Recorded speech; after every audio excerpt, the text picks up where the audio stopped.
everyone, welcome to Kelly's Creative Dream Studio. I'm going to make this a quick flip through. This is my journal for the March Spring Stash Buster Junk Journal Challenge with Dearjuliejulie. Yes, Julie, I've added a couple of things to the cover since I took the cover photo because I'm still playing with it. But I do have all of my elements included.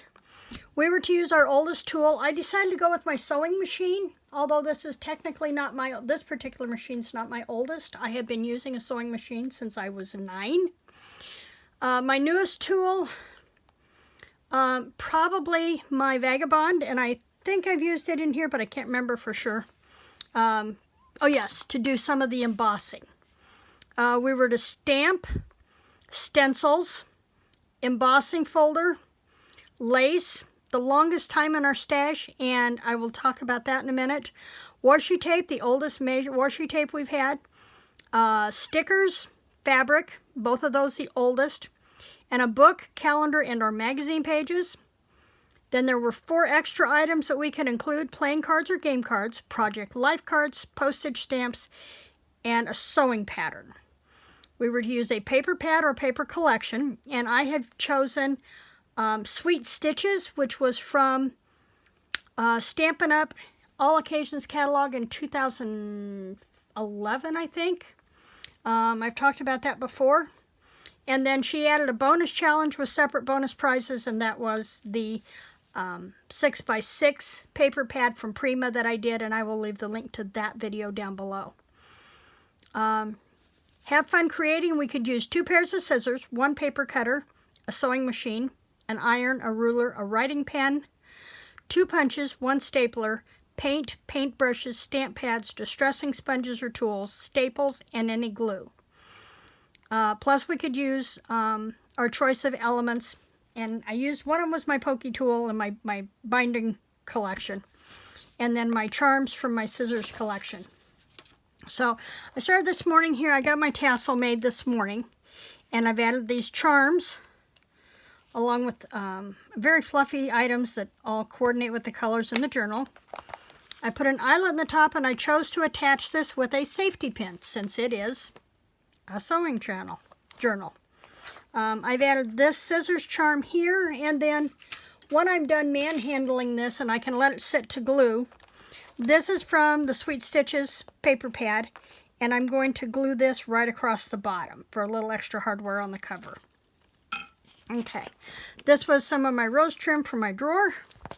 Now the oldest lace, this is probably either this lace or this lace. This lace has probably been in my stash for 25 years or better. This is probably 15 to 20. So we open it up. I've got a belly band here with a Stampin' Up! Button. Okay, I want to make sure it's in. I've raised this camera up just as high as I can and still get everything in place. Added a Stampin' Up! Button with white baker's twine. This paper is from the Sweet Stitches paper pad. This was from a craft crate, I believe. Did not have an entire paper pad from Sweet Stitches. I only had a few pages, but I knew that's what I wanted to use. So I went through my other paper pads and pulled in other items that would work. This is from Project Life. I did go around and I stitched around all the full pages with my sewing machine, and I've left the string dangles. Mod Podged a piece of pattern paper over the back side, because one thing about all the Sweet Stitches papers were double-sided, but all of the craft crate papers that I used were only single-sided. So I used the white, I covered the white with this paper, pattern paper. This was my flip. And then I've had this ribbon as part of, I've wanted to do a sewing journal of some type for probably 20 years, and I've been collecting stuff. So that's part of the ribbon from a collection. Hold that thought just half a second.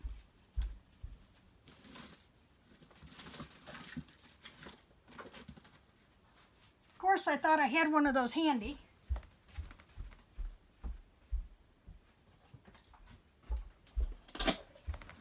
Okay.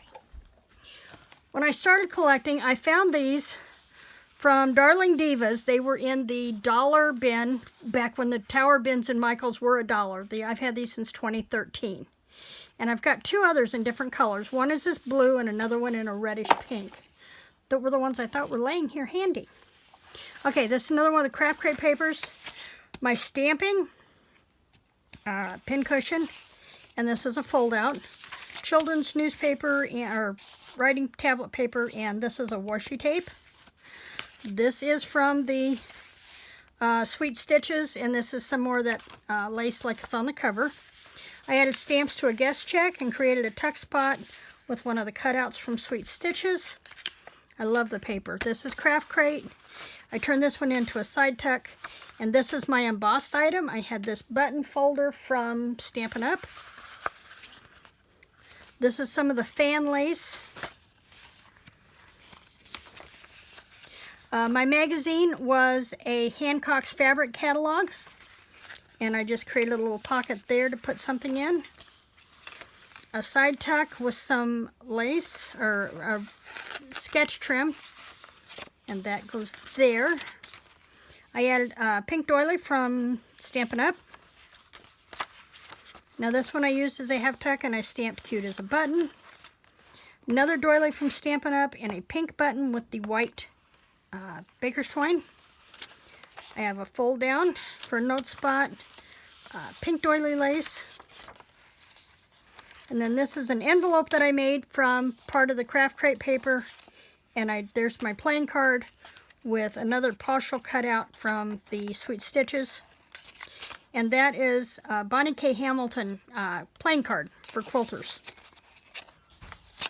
And then here, this is a die cut from Dress Up, which was a die and stamp set from Stampin' Up. This was from one of our mini challenges, and more of our magazine paper there.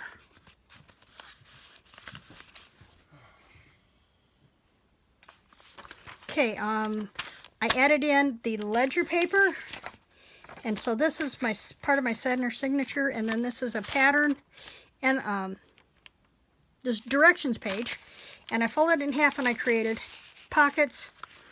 This is the center signature for both of my signatures, and then I've got an alterations tag. I bought these from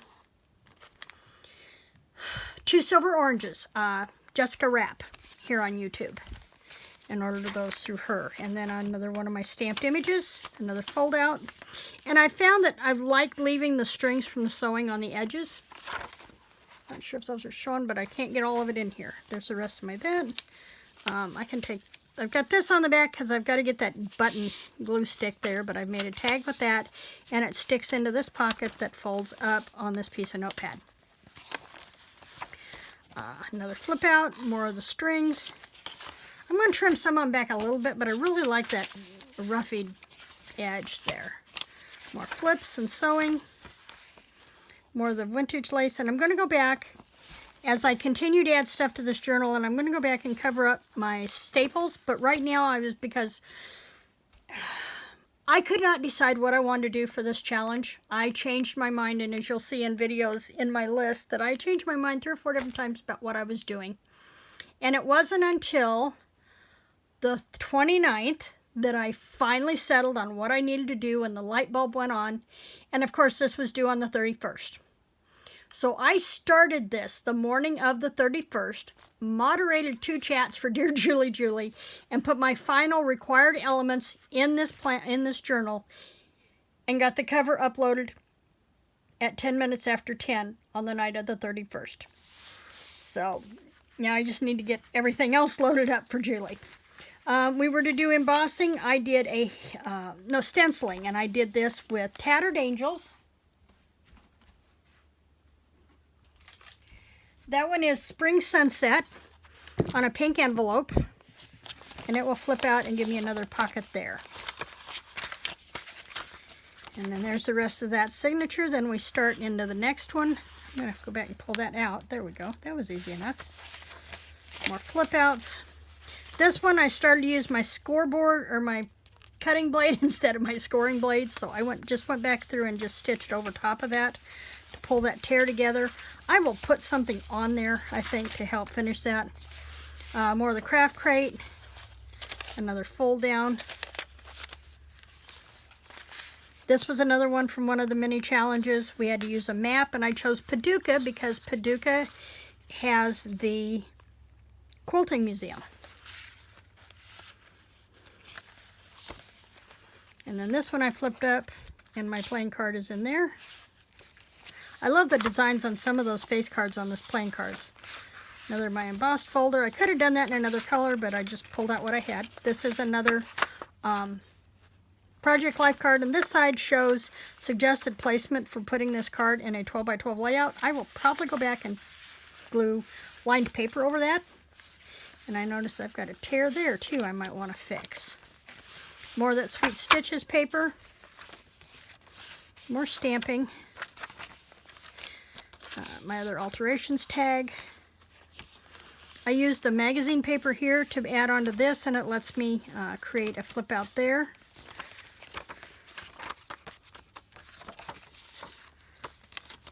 Another one of the tags with the flip up.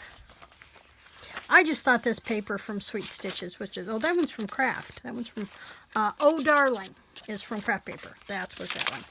More of my washi tape. Another the flip out. I love this piece here with the border with the needle stitch. That's from Sweet Stitches.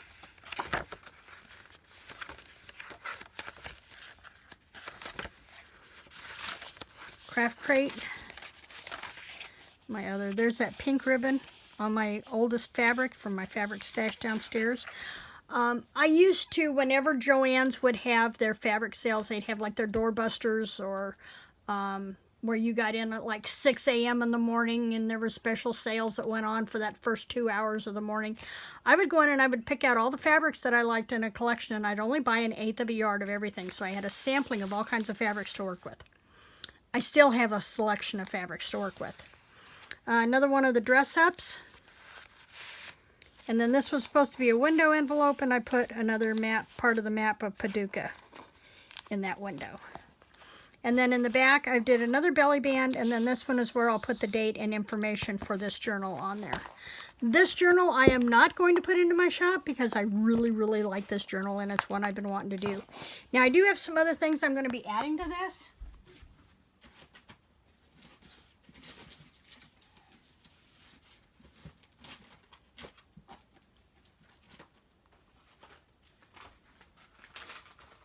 And of course,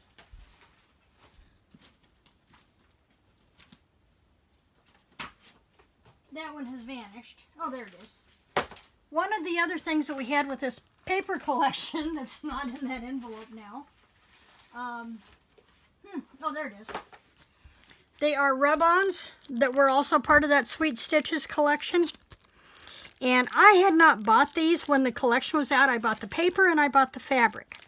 I was lucky enough to find this from a gal on Etsy.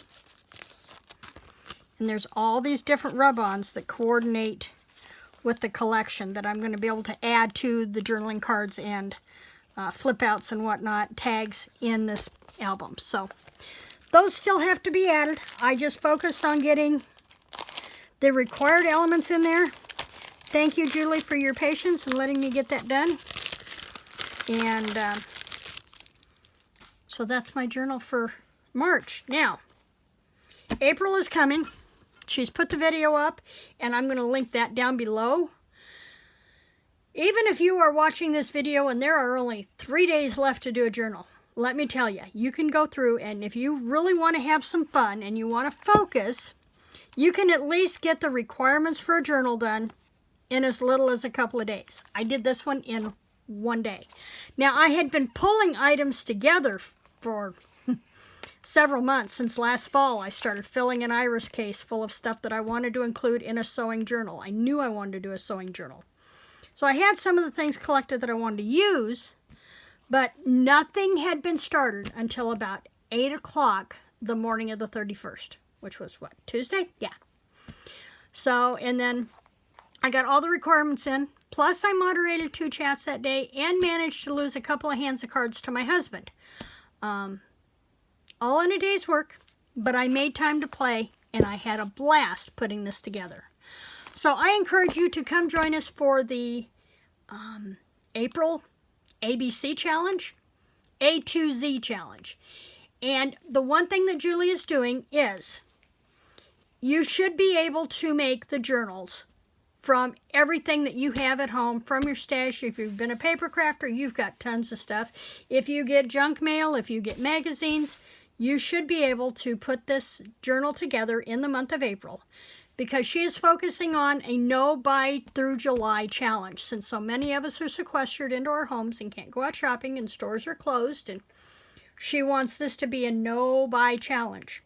So for the month of April, it's an A to Z junk journal challenge with a no buy challenge, and we'd love to have you come play with us. I hope you will. Thanks for joining me in the studio today. Click the like button if you love doing junk journals or you want to learn how to do junk journals. She has a beginners series running now on YouTube, and I will link the video for that down below as well, so you can come in and get the beginners challenge. Even if you've been a journaler, junk journaling for a while, there's still some things in there that you might say, oh, I never thought of that, because she did one last night that I'd never seen before. So it can be done. Thanks for joining me today. Stay in, stay safe, play with your toys, and creative blessings.